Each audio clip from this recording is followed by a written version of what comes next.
പന്തയം നിർത്തൂല, ചൂതുകളി നിർത്തൂല, കൊള്ള നിർത്തൂല, മദ്യപാനം നിർത്തൂല. നമ്മുടെ സാമൂഹ്യ വ്യവസ്ഥയിലേക്ക് നിങ്ങൾ തിരിഞ്ഞു നോക്കിയാൽ എല്ലായിടത്തും നമുക്കൊരു ബോർഡ് കാണാം, മദ്യപാനം ആരോഗ്യത്തിന് ഹാനികരമാണ്. മദ്യത്തിനെതിരെ എത്ര പ്രസ്താവനകൾ, എത്ര സംരംഭങ്ങൾ. കലാലയങ്ങളിൽ കുട്ടികളെ കൊണ്ടുവന്ന് തെരുവിൽ കൊണ്ടുവന്ന് തെരുവ് നാടകങ്ങളിലൂടെ മദ്യവിപത്തിനെക്കുറിച്ച് ബോധവൽക്കരിക്കുന്നു.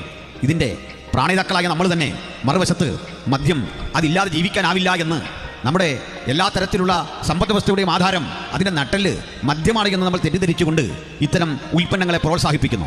കേരളം സമാനതകളില്ലാത്ത മദ്യപാന വ്യവസ്ഥയുടെ ഒരു വല്ലാത്ത പ്രതിസന്ധിയിലേക്ക് കുത്തിക്കൊണ്ടിരിക്കുന്നു. പൗരാണിക റോമിൻ്റെ സ്ഥിതിയും ഇതായിരുന്നെങ്കിൽ ഒരു കാര്യം ഇന്ന് രാത്രി ഞങ്ങൾ അഭിമാന പുരസ്സരം പറയും. ഈ രാജ്യത്ത് അനവധി ഭക്തസംഘടനകളുണ്ട്, ആധ്യാത്മിക പ്രസ്ഥാനങ്ങളുണ്ട്, സഭകളുണ്ട്. ക്രൈസ്തവ സഭകളിൽ മദ്യത്തിനെതിരെ ശക്തിമത്തായി നീങ്ങുന്ന നിരവധി ഞങ്ങളുടെ സഹോദര പ്രസ്ഥാനങ്ങളുണ്ട്. പക്ഷേ ഈ സഭകളിലൊക്കെയും മദ്യപാനികളുമുണ്ട്, ഷാപ്പ് നടത്തുന്നവരുണ്ട്, കുടിയന്മാർ ഇഷ്ടം പോലുണ്ട്, കുടിച്ചു വഴി കിടക്കുന്ന ആളുകളുമുണ്ട്. ഞാൻ എല്ലാ സഭകളുമായും കഴിവതും നല്ല ബന്ധം ആചരിക്കണം, എല്ലാ മനുഷ്യരോടും നല്ല ബന്ധത്തിൽ പോകണമെന്ന് ആഗ്രഹിക്കുന്ന ഒരാളാണ്. എന്നാൽ ഒരു കാര്യം പറയാത്ത തരമില്ല, ഇങ്ങനെ മദ്യത്തിനെതിരെ നിലപാടെടുക്കുന്ന പുരോഹിത ശ്രേഷ്ഠന്മാർക്ക് സ്വന്തം ഇടവകകളിൽ നിന്ന് ഒരു കുടിയനെ മുടക്കാനുള്ള യാതൊരു താല്പര്യമില്ല. കള്ളുകട നടത്തുന്ന, ഷാപ്പ് നടത്തുന്ന, ഒരു സ്ഥാപനം നടത്തുന്ന അത്തരം കാര്യങ്ങളോട് ഒരു സമരം പ്രഖ്യാപിക്കാൻ കഴിയില്ല.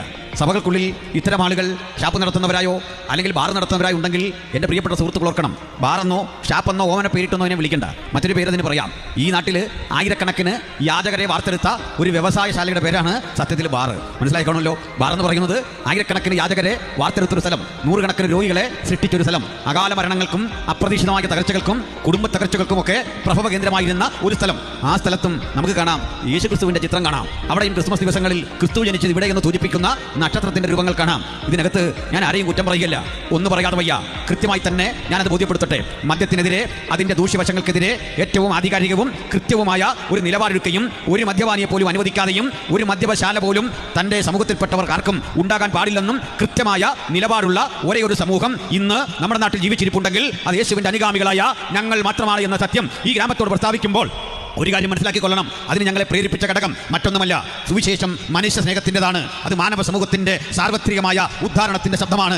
റോം എന്നറിയപ്പെടുന്ന പൗരാണികമായ ആ രാഷ്ട്രത്തെ, അവിടെ നടമാടിയ ഇത്തരം ഛിദ്രശക്തികളെ, ഇത്തരം അന്ധകാര ശക്തികളെ, നാശീകരണത്തിന്റെ വക്കിലേക്ക് അനുദിനം പോയിക്കൊണ്ടിരുന്ന ആ വ്യവസ്ഥയെ കരം പിടിച്ചുയർത്തുവാൻ ഒരു പ്രത്യയശാസ്ത്രങ്ങൾക്കും കഴിയാതെ വന്നപ്പോൾ ഏകദേശം 3 നൂറ്റാണ്ടുകൾ സുവിശേഷത്തിന് അവിടെങ്ങും പ്രവർത്തിക്കാൻ അനുമതി നിഷേധിക്കപ്പെട്ടിട്ടും പ്രസംഗിക്കാനും പ്രവർത്തിക്കാനും ഇടം കിട്ടാതെ പോയ ആ മണ്ണിൽ നിന്ന് തിരിച്ചോടാതെ അവിടെയൊന്നും ഈ സുവിശേഷത്തിന്റെ ആയുധം താഴെ വെക്കാതെ, യാതൊരു തരത്തിലും കോംപ്രമൈസിനില്ലാതെ, അനുരഞ്ജനത്തിനില്ലാതെ ഞങ്ങൾ അന്നും പ്രവർത്തിച്ചു. സ്വാതന്ത്ര്യമില്ലാത്ത നാട്ടിൽ, യാതൊരു അനുവാദവും ഇല്ലാത്ത നാട്ടിൽ, കണ്ടാൽ ഞങ്ങളെ കല്ലെറിയുന്ന, ഓടിച്ചുവിടുന്ന, പുകച്ച് പുറത്ത് ചാടിക്കുന്ന, മനുഷ്യനെന്ന് പോലും കരുതി ആദരിക്കാത്ത നാട്ടിൽ 300 വർഷം ഈ ക്രൈസ്തവ സഭയെ റോമൻ ചക്രവർത്തിമാരിൽ പ്രഗത്ഭരായ 10 പേര് ഒത്തുചേർന്ന് ഒതുക്കാൻ ശ്രമിച്ചിട്ടും അവരുടെ നടുവിൽ ഈ സുവിശേഷത്തിന്റെ വെന്നിക്കൊടി ഉയർത്തുവാൻ, ഈ സുവിശേഷത്തിന്റെ സത്യോന്മുഖമായ ആ വചനത്തെ ഉയർത്തിക്കൊണ്ട് റോമർക്ക് അപ്പോസ്തലൻ ലേഖനം എഴുതുമ്പോൾ, കൊരിന്ത്യർക്ക് ലേഖനം എഴുതുമ്പോൾ, മറ്റ് പലയിടങ്ങളിൽ ലേഖനം ചമയ്ക്കുമ്പോൾ അപ്പോസ്തലൻ പറയാം, അല്ലയോ വിശുദ്ധന്മാരെ, നിങ്ങളെക്കുറിച്ചുള്ള സത്യവർത്തമാനം മൂടി ലോകത്തിലും പ്രസിദ്ധമായിരിക്കുന്നു. ഞങ്ങൾ പ്രസംഗിച്ച, ഞങ്ങൾ പഠിപ്പിച്ച അതിജീവനത്തിന്റെ സുവിശേഷം, ഞങ്ങൾ പഠിപ്പിച്ച സമാധാനത്തിന്റെ സുവിശേഷം റോമിന്റെ മണ്ണിനെ മാറ്റിമറിച്ചു. ആ മണ്ഡലങ്ങളിൽ എവിടെയും സുവിശേഷം ഒരു യാഥാർത്ഥ്യമായി മാറിയെങ്കിൽ ഞങ്ങളെ ഉദ്ധരിച്ച ചരിത്രപരമായ പൗരാണികതയും പാരമ്പര്യവും പൈതൃകവുമുള്ള ആ മഹത് വചനത്തെ ഈ രാത്രി കേൾക്കുന്നവരുടെ നടുവിൽ വിശ്വാസത്തിന്റെ ഉറപ്പിനായും, ആദ്യമായി കേൾക്കുന്നവർക്ക് വിശ്വാസത്തിലേക്കുള്ള ആഗമനത്തിനുമായും ഉയർത്തിക്കാട്ടിക്കൊണ്ട് ആ സുവിശേഷത്തിന്റെ സാരാംശം ഞങ്ങൾ ആമുഖമായി ഇങ്ങനെ പ്രസ്താവിക്കട്ടെ. മറ്റൊരുത്തലും രക്ഷയില്ല, നാം രക്ഷിക്കപ്പെടുവാൻ ആകാശത്തിന് കീഴിൽ മനുഷ്യരുടെ ഇടയിൽ നൽകപ്പെട്ട ഒരേ ഒരു നാമം നമ്മുടെ കർത്താവായ യേശുക്രിസ്തുവിന്റെ നാമം. മനുഷ്യജാതിയുടെ പാപത്തിന്റെ പരിഹാരത്തിനായി സ്വന്തം ശരീരം പിളർന്ന് അതിലൂടെ ഒഴുക്കപ്പെട്ട പുണ്യാഹരക്തത്തിൽ അതിക്രമങ്ങളുടെ മോചനമെന്ന ആ സുവിശേഷ വിളംബരം തന്റെ ജീവിതം കൊണ്ട് പ്രാവർത്തികമാക്കിയ അരിമനാഥനായ യേശുക്രിസ്തുവിനെ ഒരേ സ്വരത്തിൽ, ഒരേ ശബ്ദത്തിൽ ഞങ്ങൾ ഇന്ന് രാത്രി മോശ മരുഭൂമിയിൽ പിച്ചളർപ്പത്തെ ഉയർത്തിയതുപോലെ യേശുവിനെ ഉയർത്തിക്കൊണ്ട് ആവർത്തിക്കട്ടെ. മറ്റൊരുത്തലും മറ്റെവിടെയും മറ്റെങ്ങനെയും രക്ഷയില്ല. നാം രക്ഷിക്കപ്പെടുവാൻ മനുഷ്യരാശിയുടെ രക്ഷയ്ക്ക് ഒരേ ഒരു നാമം, അത് കർത്താവായ യേശുക്രിസ്തു. Hallelujah, praise the Lord. അപ്പോൾ റോമിൽ